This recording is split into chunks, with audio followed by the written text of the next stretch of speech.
ಬಿಜೆಪಿಯಲ್ಲೂ ಶುರುವಾಗಿದೆ ಅನಾಮಧೇಯ ಪತ್ರ. ಯಾರು ಯಾರಿಗೆ ಈ ಅನಾಮಧೇಯ ಪತ್ರವನ್ನು ಬರೆದಿದ್ದಾರೆ? ವಿಜಯೇಂದ್ರನನ್ನ ಕೆಳಗಿಳಿಸಿ ಬಿಜೆಪಿಯನ್ನ ಉಳಿಸಿ. ಆರ್ಎಸ್ಎಸ್ ಮುಖ್ಯಸ್ಥ ಮೋಹನ್ ಭಾಗವತ್ಗೆ ಈ ರೀತಿಯ ಒಂದು ಪತ್ರ. ವಿಜಯೇಂದ್ರ ಕೆಳಗಿಳಿಸಿ ಪಕ್ಷವನ್ನು ಉಳಿಸಿ ಅನ್ನುವಂತಹ ಒಂದು ಪತ್ರವನ್ನ ಬರೆಯಲಾಗಿದೆ. ಪ್ರಧಾನಿ ಮೋದಿ, ಆರ್ಎಸ್ಎಸ್ನ ಮುಖ್ಯಸ್ಥರು ಇಬ್ಬರಿಗೂ ಕೂಡ ಈ ಅನಾಮಧೇಯ ಪತ್ರ ಹೋಗಿದೆ. ರಾಜ್ಯದಲ್ಲಿ ಉಪಚುನಾವಣೆಯಲ್ಲಿ ಬಿಜೆಪಿ ಸೋಲು ಕಂಡಿದೆ. ವಿಜಯೇಂದ್ರ ಮತ್ತು ಬಿಎಸ್ವೈ ಒಪ್ಪಂದ ರಾಜಕೀಯದಲ್ಲಿ ಉಳ್ಕೊಂಡಿದ್ದಾರೆ. ಬಿಎಸ್ವೈ ವಿಜಯೇಂದ್ರ ಡಿಸಿಎಂ ಜೊತೆಗೆ ಕೈ ಜೋಡಿಸಿದ್ದಾರೆ. ಅಡ್ಜಸ್ಟ್ಮೆಂಟ್ ರಾಜಕಾರಣದಲ್ಲಿ ಮುಳುಗಿದ್ದಾರೆ. ಅದರ ಪರಿಣಾಮ ಇಲ್ಲಿ ಬೈ ಎಲೆಕ್ಷನ್ನ ಸೋಲಬೇಕಾಯಿತು. ಇದೊಂದೇ ಅಲ್ಲ, ಹಲವಾರು ವಿಚಾರಗಳಲ್ಲೂ ಕೂಡ ಈ ರೀತಿಯಾದಂತಹ ಒಪ್ಪಂದಗಳಾಗಿದೆ ಅನ್ನುವ ಮೂಲಕವಾಗಿ ಮತ್ತು ಪತ್ರದಲ್ಲಿ ಆರ್ ಅಶೋಕ್ ವಿರುದ್ಧವೂ ಕೂಡ ಉಲ್ಲೇಖ ಮಾಡಿದ್ದಾರೆ. ಬಿಜೆಪಿಯಲ್ಲೂ ಶುರುವಾಯಿತು ಈಗ ಅನಾಮಧೇಯ ಪತ್ರದ ಚಳುವಳಿ. ವಿಜಯೇಂದ್ರವನ್ನ ಕೆಳಗಿಳಿಸಿ ಪಕ್ಷವನ್ನ ಉಳಿಸಿ ಅನ್ನುವಂತಹ ಸ್ಲೋಗನ್ನ ಇಟ್ಕೊಂಡು ಈ ಪತ್ರವನ್ನ ಆರ್ಎಸ್ಎಸ್ನ ಮುಖ್ಯಸ್ಥ ಮೋಹನ್ ಭಾಗವತ್ ಹಾಗೆ ನರೇಂದ್ರ ಮೋದಿ ಅವರಿಗೆ ಪತ್ರವನ್ನ ಕೊಟ್ಟಿದ್ದಾರೆ. ಈ ಪತ್ರದಲ್ಲಿ ವಿಜಯೇಂದ್ರ ವಿರುದ್ಧವಾಗಿ, ಬಿಎಸ್ವೈ ವಿರುದ್ಧವಾಗಿ ಹಲವಾರು ಆರೋಪಗಳನ್ನು ಮಾಡಿದ್ದಾರೆ. ಡಿಕೆ ಶಿವಕುಮಾರ್ ಜೊತೆಗೆ ಮತ್ತು ಸಿಎಂ ಸಿದ್ದರಾಮಯ್ಯನವರ ಜೊತೆಗೆ ವಿಜಯೇಂದ್ರ ಬಿಎಸ್ವೈ ಒಪ್ಪಂದದಲ್ಲಿ ತೊಡಗಿದ್ದಾರೆ ಅನ್ನುವಂತಹ ಆರೋಪವನ್ನು ಮಾಡಿದ್ದಾರೆ. ಮೋಹನ್ ಭಾಗವತ್ಜಿ ಸರ್ಸಂಘ ಚಾಲಕ, ರಾಷ್ಟ್ರೀಯ ಸ್ವಯಂ ಸೇವಕ ಸಂಘ, ನರೇಂದ್ರ ಮೋದಿ ಪ್ರಧಾನಮಂತ್ರಿ, ಬಿಎಲ್ ಸಂತೋಷ್ ರಾಷ್ಟ್ರೀಯ ಪ್ರಧಾನ ಕಾರ್ಯದರ್ಶಿ ಬಿಜೆಪಿ. ವಿಷಯ: ಬಿಜೆಪಿ ನಾಯಕರ ಒಪ್ಪಂದ ರಾಜಕೀಯದ ಬಗ್ಗೆ ದೂರು. ಭಾಗವತ್ಜಿ: ನಾವು ಕೆಳಮಟ್ಟದ ಬಿಜೆಪಿ ಸದಸ್ಯರ ಗುಂಪೊಂದು ಕರ್ನಾಟಕದ ಬಿಜೆಪಿ ನಾಯಕತ್ವದಲ್ಲಿ ನಡೀತಾ ಇರುವ ದುಸ್ಥಿತಿಯನ್ನು ಹಂಚಿಕೊಳ್ಳಲು ಈ ಪತ್ರವನ್ನು ಬರಿತಾ ಇದ್ದೇವೆ. ಈ ಸಮಸ್ಯೆಗಳನ್ನು ತಕ್ಷಣವೇ ಪರಿಹರಿಸಲಾಗದಿದ್ದರೆ ಭವಿಷ್ಯದಲ್ಲಿ ಪಕ್ಷದ ಪತನಕ್ಕೆ ಇದು ಕಾರಣವಾಗಬಹುದು.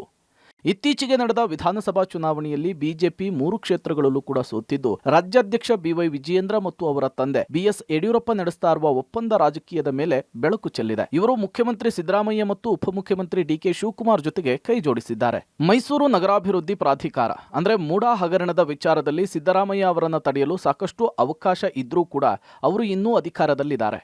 ಇದು ವಿಜಯೇಂದ್ರ ಮತ್ತು ಯಡಿಯೂರಪ್ಪನವರ ರಕ್ಷಣೆಯ ಕಾರಣದಿಂದಷ್ಟೇ ಸಂಭವಿಸ್ತಾ ಇದೆ.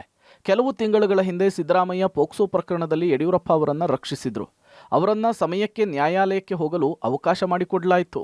ಇತ್ತೀಚಿನ ಸಂಡೂರು ವಿಧಾನಸಭಾ ಕ್ಷೇತ್ರದ ಚುನಾವಣೆಯಲ್ಲಿ ಬಿಜೆಪಿ ಸಕ್ರಿಯವಾಗಿರಲಿಲ್ಲ. ಚನ್ನಪಟ್ಟಣ ಕ್ಷೇತ್ರದಲ್ಲಿ ಜೆಡಿಎಸ್ ಅಭ್ಯರ್ಥಿ ನಿಖಿಲ್ ವಿರುದ್ಧ ಕಾಂಗ್ರೆಸ್ ಗೆಲ್ಲಲು ಡಿಕೆ ಶಿವಕುಮಾರ್ ಅವರಿಗೆ ವಿಜಯೇಂದ್ರ ಹಾಗೂ ಯಡಿಯೂರಪ್ಪ ಸಹಾಯ ಮಾಡಿದ್ರು. ಆದರೆ ಶಿಗ್ಗಾವಿ ಕ್ಷೇತ್ರದಲ್ಲಿ ಬಿಜೆಪಿ ಮುಸ್ಲಿಂ ಅಭ್ಯರ್ಥಿಯನ್ನು ಸೋಲಿಸಲು ವಿಫಲವಾಯಿತು. ಇದು ಬಸವರಾಜ ಬೊಮ್ಮಾಯಿಗೆ ತೀವ್ರ ಆಘಾತ ಕೊಟ್ಟಿದೆ.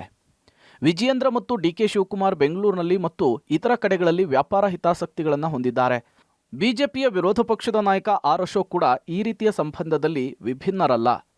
ಕಾಂಗ್ರೆಸ್ ಸರ್ಕಾರ ಈ ಬಿಜೆಪಿ ನಾಯಕರ ವ್ಯವಹಾರದ ಬೆಳವಣಿಗೆಗೆ ಸಹಾಯ ಮಾಡ್ತಾ ಇದ್ದು, ಬಿಜೆಪಿ ನಾಯಕರು ಚುನಾವಣೆ ಮತ್ತು ಹಗರಣಗಳಲ್ಲಿ ಕಾಂಗ್ರೆಸ್ ನಾಯಕರಿಗೆ ಬೆಂಬಲ ಕೊಡ್ತಿದ್ದಾರೆ. ಆರ್ ಅಶೋಕ್ ವಿರೋಧ ಪಕ್ಷದ ನಾಯಕರಾಗಿ ಅತ್ಯಂತ ವಿಫಲರಾಗಿದ್ದಾರೆ.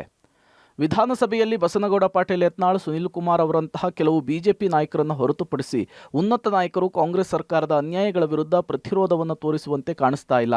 ಈ ಸಮಸ್ಯೆಗಳು ಬೆಳಕಿಗೆ ತರುತ್ತಾ ಇದ್ರೂ ಪಕ್ಷವು ಯಾವುದೇ ಕ್ರಮ ಕೈಗೊಂಡಿಲ್ಲ. ರಾಜ್ಯ ಮಟ್ಟದ ನಾಯಕತ್ವದಲ್ಲಿ ಬದಲಾವಣೆ ನಡೆಯದಿರೋದ್ರಿಂದ ಈ ತಾರತಮ್ಯ ರಾಜಕೀಯ ಮುಂದುವರಿಯುತ್ತಲೇ ಇದೆ. ನಮ್ಮಂತಹ ಕೆಳಮಟ್ಟದ ಕಾರ್ಯಕರ್ತರು ಇದರಿಂದ ಕಷ್ಟವನ್ನು ಅನುಭವಿಸಬೇಕಾಗುತ್ತದೆ.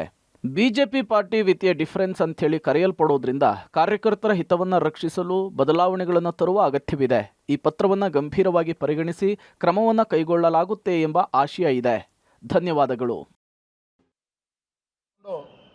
ಮುಂದೆ ಬನ್ನಿ.